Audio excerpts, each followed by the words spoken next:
Bulldoggers Mater Dei Catholic College is celebrating another Carroll Cup victory after beating arch-rival Kildare in the final for the second year in a row. AFL Riverina TV was at Robertson Oval for the big night.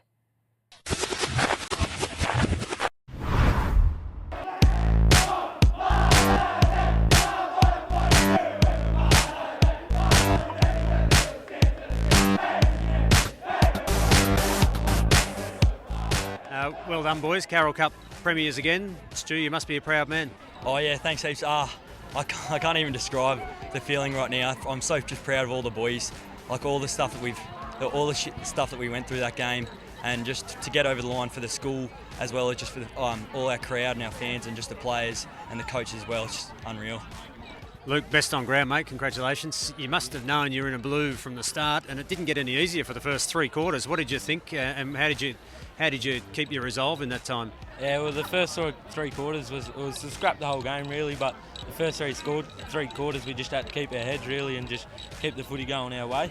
It means a lot to the school, but how much does it mean to you to win this? Oh, it means a lot for, I suppose, the involvement with the boys, and you know, you've been there at the sort of the 6:30 mornings at training and setting up in the dark and things like that, so you do become very close with the boys, and some of those boys would have seen the disappointment a couple of years ago when track got over us, and you worry about them missing their opportunity. It's fantastic that they got to experience that tonight, so it does mean a lot.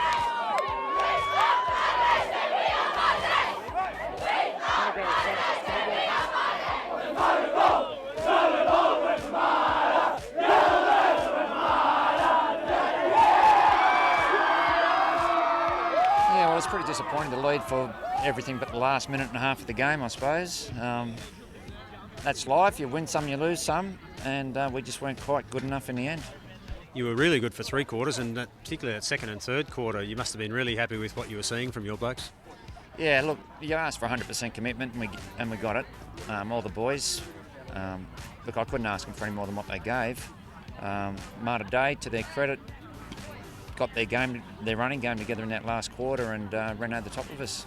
Yeah, I thought we had control of the ball. We just weren't doing much when we went forward, and they were playing a contested style of footy, and they were spreading very well and played very direct. So they had a couple of goals. They got the ball over the top and were able to go in and kick goals and make them count on the scoreboard. So.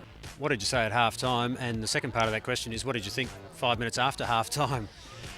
Yeah, half time, we kept it pretty controlled. We just had to look at, well, what did we need to change? And the call was just for the boys to show that heart and to find out whether we had it or not. 5 minutes into the second half, we thought, well, we've got to just leave the magnets alone now. That's up to the boys that are out there. We took Ben Melton out from fullback. He was playing back pocket tonight, and put him on the ball, and he's such a strong body, and he just works and works and works, and he won a few crucial contests for it, and other boys started to get on board with him then, and some of our senior boys started to get their hands on the footy who had a pretty quiet night. So once the Jacko Sambrooks and the Sam Lucases and those boys start getting into the game, then the tide starts turning for us. So. Stu, what did the coach have to say at three-quarter time? Yeah, he really got us up and about at three-quarter time. He started with just telling us stuff that we needed to work on in the last quarter that we had been doing wrong during the game. And then the last bit, he really got us fired up. And then it showed in the last quarter, because from the get-go, we were just going, even being one player down. I was going to ask him what he said at half-time, because you came out and Kildare got the jump on you early in the third quarter. That's when you really looked in trouble for a little while there. Yeah, well, we tried to get up and about, but we were sort of a bit down in spirits with Nick getting the red card and going off. But we felt all right going out there, but then we just, some lapses in defence. But then halfway through the third quarter, we sort of started to get momentum back a bit, and then the last quarter, obviously, we just swung it back again. Don't get comfortable. Inside. Mate, best chance we've had of winning a Carroll Cup. It's time, boys. We're going back to that starting line-up. Where are we? Riley, go back to full forward. Ready to go to centre half. Take a mark, kick a goal. That's all we've got to do. Two kicks, 2 marks, 2 goals, we'll win this game. You said at three-quarter time that you were still, you knew the game wasn't in the bag by then, and it was going to take a big fourth quarter effort. Did you really expect, though, that they might come home like that? I knew they were capable of it. I was just hoping my boys would be able to pull through. We just needed 2 goals, 1 or 2 goals. We didn't get a goal in the last quarter. So we went up to it and they were. Yeah, they were really good at getting their hands on the footy and then keeping it off us. And even when we went forward, we seemed to be breaking down sort of through half forward and through the forward line. So they certainly played well, Kildare, in all parts of the game. It's a shame for them that it had been like that, because they did play particularly well tonight. So. You mentioned it in your presentation. It's heartbreak for those blokes. I suppose you feel a little bit sorry for them, but it was certainly made for a great Carroll Cup grand final. Oh yeah, especially Gaff, because he played so well and he's been so passionate about Carroll Cup. But yeah, just all the boys, they played so good all night. Like real respect for them, and that's got to be heartbreaking for them with the circumstances it was. Peter Gaffney said at three-quarter time he thought that his team needed to kick 2 goals to be sure, and they didn't kick any in the fourth quarter. He knew that you were capable of coming. Were you confident? Yeah, our attack sort of hasn't been too much of a worry for us. We've got players who are used to playing in very good teams. So our worry always is that can they defend? Luke Cuthbert had an amazing game at fullback, and you heard his hip flexor in the start of last quarter and stayed out there for as long as he could. But the amount of ball that he chopped off there, coming deep into their forward line and repelled it out the other side, was amazing. So he was huge for us. Yeah. What about the bloke next to you in the game that he had? Oh, especially in the second half, he was just unbelievable. We wouldn't like the run out of the back line and just his hardness at the footy. We definitely wouldn't be here without his game. Look, you had a busy night all night. You had a lot to do. What does it mean to win the best on ground in this final, mate? Oh, yeah, it means a lot, because I was a bit undecided if I was going to play with Giants this Sunday, and then I made my decision today if I was going to play. So, yeah. No regrets, mate. No, it's good, real good. Anybody you want to thank for where you are in this right now? Oh yeah, I think my parents, they're always coaching, like my dad's always improving my footy, and thanks to her for coaching us. It's good. What does he focus on as a coach? What's he talk about, and what's he get you up? How does he get you up? He's all about structures. Like, we have our back line, our midfield and our forwards. So when we come into quarter times, we go into our groups, and then we just talk about that, and then he's always positive, never negative.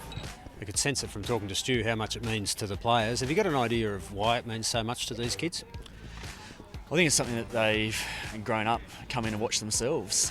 You look at little Will O'Connell here tonight, who's been coming along with his dad coaching and things like that. So from an early age, these kids are here watching the older students play it, and they can't wait to get here and experience it for themselves. So it's great for us tonight in the second half to go over in front of our crowd, just to try and get a bit of buzz and get the girls and the spectators to really sort of fire them up. And it seemed to work a little bit for us, which was good. The Chief Executive of AFL New South Wales ACT was here tonight, and I was near him in the fourth quarter, and he was amazed by the standard of footy, but also the crowd support and the school support and just the sense of occasion around it. It's a massive event. Yeah, I don't remember it being this big as a kid myself, and playing even the Carroll Cup, and you get the music and you got all this sort of stuff going on, which sometimes you worry about, and you worry about the boys losing their focus, but they look forward to playing in this, I suppose, more than nearly any other game in the year. So they certainly can enjoy it tonight. And it's a great thing for the school too, I imagine. Yeah, it is great. It gives you something to be proud of and to look at, building upon. And we're only the school's only 10, 11 years old. So the history that we have already with the Carroll Cup means it's something we want to try and build on as well. It's a great win, and well done. Yeah, thank you very much, mate. I can't really put into words how important it is to the school and for the community in general, and just how much it means to us. It's just everything, really. When you're coming through year 9, 10 and 11, does it just get drummed into you? Is it just something that you pick up on when you're around that school? Oh yeah, we looked up to those boys that were in year 12 back when we were youngins, like Harry Cunningham, Joe Redfern and those sort of guys, and we just looked up to them and the passion they had for the Carroll Cup, and that's sort of just been one of our motivations for when it comes to it, and now we get to experience what they experience, which is unbelievable. Well, in terms of how we like to run, that sort of was cut off tonight, but what we like to be known for, that was what we did tonight, was just even though it was scrappy, we were always hard at the footy, and we just never gave up. Even being a player down, our hearts we just never stopped going, and we just kept working and going hard at the footy and just backing ourselves in. And Luke, is that what it is about this team that's special? It's a sort of never say die attitude out there. Nobody ever gives up. Yeah, I agree with Stewie. Like around the ground there was a few scraps, like fights and stuff, and we just sort of kept our heads and kept going with the game. So it's a nice sound, that bling rattling together, mate. Well done, and enjoy the celebrations, boys. thank you. Great, thanks heaps for that. You had some good performers across the park, though. Who were you happy with tonight and throughout the whole series? Throughout the series, guys like Jake Gaynor, Lockie Gaffney, my son, who played on ball and in the centre, but all over the paddock. Darcy Boss at centre half, played centre half back, played some great games this year. Will Bassett at full back. All my on-ballers, all over the paddock, they just gave 100%, that's all you can ask. Heartbreaking for the boys, but they can be proud of their effort, and I think the school can be proud of what they put up, but the school can also be proud of having a Carroll Cup win tonight. That's a big win, 4th year in a row. Yeah, the Carroll Cup players, they've stepped up. This is 4 years in a row for these guys, which leaves a really good pool of players coming through next year. Tonight's Carroll Cup game, we had only 8 year 12s and a stack of year 11s and year 10s and Riley in year 9. So there's a lot of younger boys coming through next year. And we build through our under 14s, under 15s now, and feed those guys into the senior team. So we're looking forward to next year. The future looks good. After tonight, though, how many more of these finals do you reckon your heart could take? Oh, plenty. I remember winning a final here against Coringal by a point. Just in the dying seconds, we were up by 13. They kicked 2 goals, and we ended up winning by a point. So you win some, you lose some. I just enjoy it.